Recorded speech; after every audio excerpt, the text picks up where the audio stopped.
Imana ishimwe, Imana igutuze beraka. Beraka risobanura ngo ni ikiyaya cy'amashimwe. Imana igutuze beraka. Haleluya. Haleluya. Beraka ikiyaya cy'amashimwe. Imana igutuze beraka. Haleluya.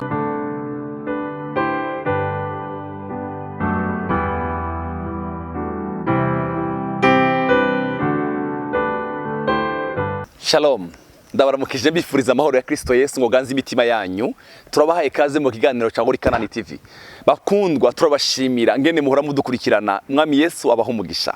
Ijambo ry'uno munsi rya kino gitondo riravuga ngo shima Imana. Turavuga hejuru gushima Imana.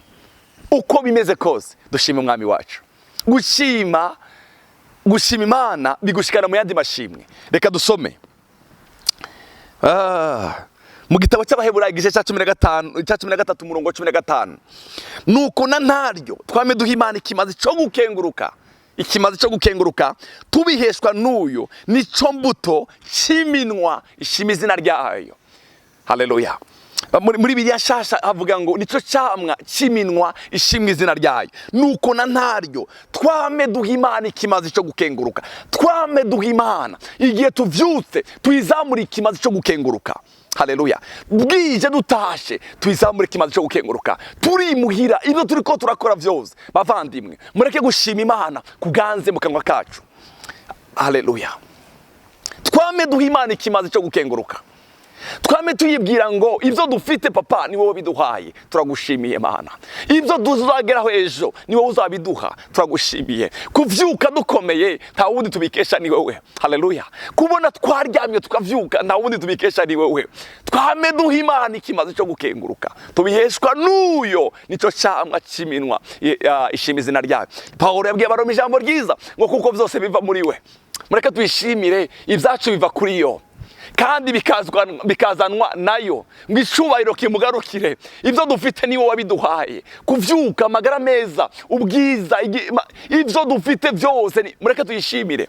Yaduhaye agakiza, yaduhaye Yesu. Mureke tuyishimire kubw'ingabire idasanzwe yaduhaye Yesu. Mureke tuyishimire ibyo yaduhaye. Mureke tuyishimire ubukuru bwayo. Mureke tuyishimire ubuntu bwayo. Umwami wacu abereye gushimwa iteka ryose. Dawudi yaravuze ijambo ryiza. Haleluya. Dawudi yaravuze ijambo ryiza. Dawudi yaravuze ijambo ryiza. Haleluya. Dawudi yaravuze ijambo ryiza muri Zaburi ya 50. Zaburi ya 50 umurongo wa 23 aravuga ngo umuntu wese anshikanira ikimazi cy'ishimwe aba mbesheje cyubahiro. Umuntu wese ashikanira ikimazi cyo gushima cy'amashimwe aba mbesheje icubahiro. Haleluya. Umuntu wese ashikanire ikimazi cyo gukenguruka aba mbesheje icubahiro. Zaburi ya 50 umurongo wa 14 iravuga ngo uzoshikanira Imana ikimazi cyo gukenguruka. Ikimazi cyo kuvuga ngo warakoze Mana. Haleluya. Uri umwami wacu, uragajije iwacu. Ikimazi cyo gukenguruka. Bavandi mureke tureke kwidoga umwanya wose. Tiyampaye ibintu, shimira ibyo yaguhaye. Bazusubiza amaso inyuma. Haleluya. Tuyibwire ngo mwami ibyo dufite ni wowe biduhaye. Aho tuzogereje ni wowe uzohadushikana wa Mana we. Nibyo dutunze ni wowe tubikesha, ni wowe tubishimira. Haleluya. Mureke tuyishimire. Reka mfata akarorero kamwe ko mu gitabo cy'ingoma za kabiri. Ingoma za kabiri harimo akarorero nakunze cyane igice cya 20. Igice cya 20 umurongo wa 20. Mureke tuvugane Yehoshafati abami batanu bamaze kwiyunga kuja hamwe ngo bamutere. Mwumva ikigwanishwa Yehoshafati yakoresheje. Gushima ni ikigwanishwa gisenya ubwami bw'abadayimoni ku buzima bwawe. Gushima Imana. Umurongo wa 20 bukeye bwaho barazinduka bafata inzira ija mu bugaragwa Tekoa. Bagitangura kugenda Yehoshafati ahagarara ngaho aravuga ati nimutega amatwi yemwe abayuda namwe baba i Yerusalemu, mwizere uhoraho Imana yanyu mubone gushikama, mwizere n'abavugishwa nawe mubone gutsinda. Nuko amaze kuja inama n'abantu ashirabo kuririmbira uhoraho no kumutazira. Haleluya. Abanzi babo bari bafite inkoho, bari bafite ibigwanishwa bikomeye, ariko Yehoshafati iwe yashizaho ngo abo kuririmbira umwami w'abami. Haleluya. No kumutazira. Sifa kwa Yesu. Umurongo wa 21 uvuze ijambo ryiza. Nuko amaze kuja inama n'abantu ashirabo kuririmbira uhoraho no kumutazira basazishije ukwera. Amen. Basazishije ukwera kugira ngo bagende bitangira imbere y'ingabo. Bitangira imbere y'ingabo baririmbe bati nimushime uhoraho yuko ari mwiza.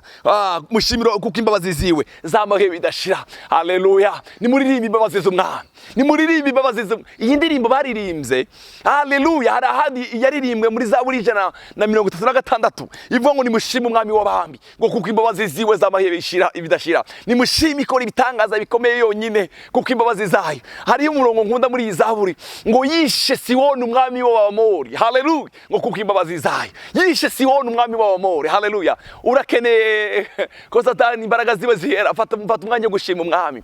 Haleluya. Baririmbira umwami, baririmbiye Zaburi, nimushime umwami w'abami kuko imbabazi ziwe z'amahoro bidashira. Gushima Imana kwawe kuzakuremera yandi bashimwe. Gushimira Imana kwawe kuzica inama z'abadayimoni ku buzima bwawe. Gushima Imana kwawe, haleluya, gushima Imana kwawe.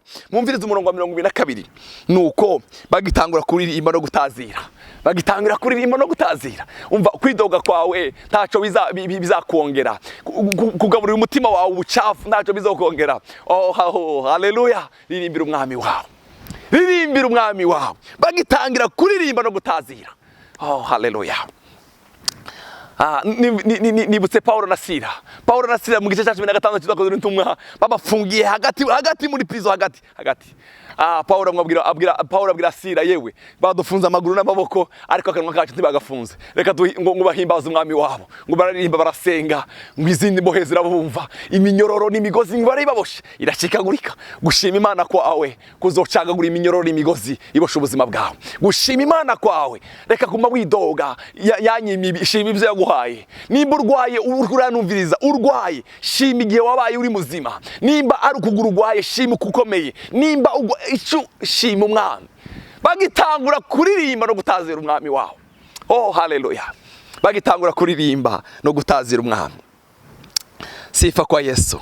Uhora washiraho abo gusha igishu abari baje gutera abayuda, aribo Bamori n'Abanyamowabu n'abavuye ku musozi Seyiri, baca basubiranamwo. Haleluya. Abanzi babo basubiranyemo kubera iki? Hari indirimbo zaririmbwe zo gushima umwami w'abami. Wa wundi wishe Sihoni umwami w'Abamori, wa wundi wari wishe Ogi umwami w'Abashami, wa wundi wagaragaye batangiye kumuhimbaza, wa wundi wagaragaye baje busikiyaga gitukura, ngo bagaje busikiyaga gitukura, ngo Miriyamu yararirimbye, araririmba nimushimire umwami w'abami. Araririmba ngo Farawo n'ingabo ziwe yaziroshe mu nyanja ariko twebwe turambuka. Ngo bageze hakurya aririmba ishimwe. Ndagusabye ririmba ishimwe kuri muri kino gitondo, ririmba ishimwe. Kindi gitondo cyo kuririmba amashimwe, ririmba amashimwe. Subiza amaso yawe inyuma, urabe ivyo yagukoreye, urabe ineza yagare ku buzima bwawe. Shima uko bimeze kose, tumbwire ngo ari cyo atarankorera. Shima ivyo yagukoreye. Haleluya. Hariho Zaburi nkunda cyane ngo tuyishimire, ngo nivyo izodukorera, tuyishimire n'amashimwe y'avance yejo izadukorera nabo tuyishimire. Haleluya. Ngo bagitangira kuririmba, haleluya, abansi babo ngo basubiranamwo baricana. Haleluya. Haleluya. Umurongo wa 23 kuko Abamori n'Abanyamowabu baciye bahindukirana abavuye ku musozi Seyiri kugira ngo babice babageseze. Nuko bamaze kubaherengeteza abo Abanyeseyiri bisubirana hamwe ubwabo, umuntu wese na mugenzi we bashirako baricana. Bahejeje kwicana rero, umurongo nkunda cyane. Mungu ni yule. Umurongo wa 26 ndangirijeho kino aya mashambo y'amashimwe. Aravuga ngo umunsi ugira kane bakoranira mu kiyaya cyitwa Beraka. Imana ishimwe, Imana igutuze Beraka. Beraka risobanura ngo ni kiyaya cy'amashimwe. Imana igutuze Beraka. Haleluya. Haleluya. Beraka ikiyaya cy'amashimwe. Imana igutuze Beraka. Haleluya. Ku munsi ugira kane bakoranira mu kiyaya cy'Iberaka bahashimira uhoraho. Nico cyatumye aho hantu yitwa ikiyaya cy'Iberaka gushitana bugingo n'ubu. Kubera iki dushimira Iberaka? Iberaka ni igisagara cy'amashimwe. Imana igutuze Iberaka, Imana igutuze mashimwe. Ntukazubona gusa umwijima, ntukazubona gusa bitagenda, ntukazubona urare widogura. Shima umwami wawe, duza amashimwe, duza ndagusengeye ngo Imana igutuze Iberaka. Gushima Imana kwawe kuzotuma n'abansi bawe basubiranamwo. Satana imigabo y'ibizopfa ubusa. Kubera iki? Gushima Imana kwawe. Nangirize kuri uyu murongo wanditse muri Zaburi. Oh, sifa kwa Yesu. Zaburi ya 113. Zaburi 113 havuga umurongo mwiza cyane. Izi ni zaburi nakunze cyane, nasenge ku mantere zizi zaburi zirashimisha. Kuva kuri zaburi 111, 12, 13 ngo ni zaburi abayuda ngo bakaza baririmba ngo ku munsi w'isabato ngo bakazirimba bahagaze ngo bagashima umwami wabo bahagaze. Umvirize iyi zaburi. Haleluya. Yemwe basabyi buhoraho nimushime izina ry'uhoraho. Izina ry'uhoraho rishimagizwe uhereye none ugashitse ibihe bidashira. Haleluya. Haleluya. Uhereye izuba rirasira ugashitse iyo rirengera, izina ry'uhoraho rekwira gushimwa. Uhereye izuba rirasira ugashitse iyo rirengera, izina ry'umwami wacu rirabereye gushimwa. Uhoraho ari hejuru y'amahanga yose, icubero cyiwe kiri hejuru y'amajuru. Nindahwanye n'uhoraho Imana yacu afite intebe yiwe hejuru cyane. Nindahwanye n'uhoraho Imana yacu afite intebe yiwe hejuru cyane, akicishiriza bugufi kuraba izo mu ijuru n'ivyo mu isi. Haleluya. Akura umugogo mu mukungugu, ashira hejuru umukena mukwe mu mwavu. Shima umwami azakura umugogo mu mukungugu. Mwami wanje we. Haleluya. Azahindura imyanya n'ibihe niko Daniel yavuze. Haleluya. Haleluya. Haleluya. Haleluya.